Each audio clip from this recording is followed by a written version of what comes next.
difference between the protests that the UK has been experiencing for the last nearly 2 years now and those yesterday is that there's been a large number of arrests that took place yesterday. And as alluded to there in your report, the reason for that is primarily that the government has recently prescribed as a terrorist group a group called Palestine Action. Now, Palestine Action isn't the main organisation that's been spearheading the protests that have been going on every few weeks for the last 21, 22 months. Instead, it's a group that has actually made a point of carrying out far more spectacular and aggressive acts to try and show what they say is their support for the Palestinians. That's included around £7 million worth of damage to 2 Voyager jets that they sabotaged, attacked, sprayed paint on, however one wants to describe it, in RAF Brize Norton not that long ago. And as a result of that attack, the government decided to prescribe them as terrorist group. And that means that those who go out and show overt support for that group specifically can be arrested as showing support for terrorism. Is that how, these mass arrests are actually being perceived by the public? Well, those protesters themselves say that they are now not just protesting on behalf of the Palestinians, but they're protesting against the prescription of that group because they argue that the law was intended to stop support for groups like Al-Qaeda or ISIS. And instead, they say that Palestine Action is a protest group which protests in favor of Palestinian people. I think that the reason the government chose to prescribe them as a terrorist group is because their acts were more violent and more aggressive.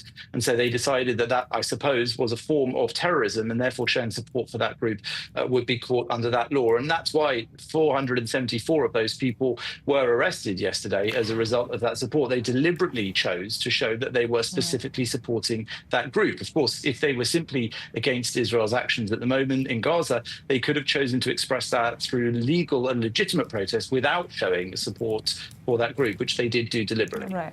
I mean, no matter what the reasoning, I think the question is whether or not these types of mass arrests and the prescription of Palestine Action as, essentially a terror group under this Terrorism Act, similarly, could it end up deterring protests or could it end up fueling more public backlash, whether or not it's about Palestine specifically or about free speech within the United Kingdom?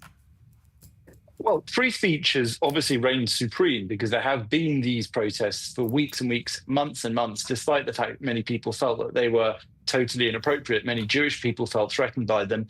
And there were indeed expressions during many of those protests that some have said should have been considered support for terrorism rather than just freedom of speech.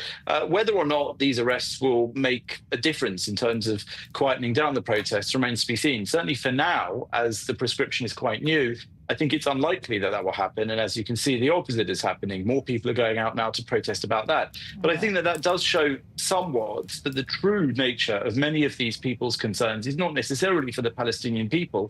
It's almost as if protest in and of itself is becoming something of a pastime for them and their milieu. And they are desperate to go out and take part in disruptive protests generally, much as we might have seen with Just Stop Oil and Extinction Rebellion. So there is a sort of portion of society that enjoys disruptive protest, and this time they've attacked the prescription of Palestine Action as a terrorist group. And before that, some would say many of the protesters arguing against Israel were using that as their form of outlet for releasing pressure or tension or whatever it might be. That is not to say that many of the people who are against Israel's actions in Gaza aren't legitimately protesting. But I think that all of this plays into a general mood in the nation where some people do want to go out and protest against whatever it is they maybe see the government is doing wrong.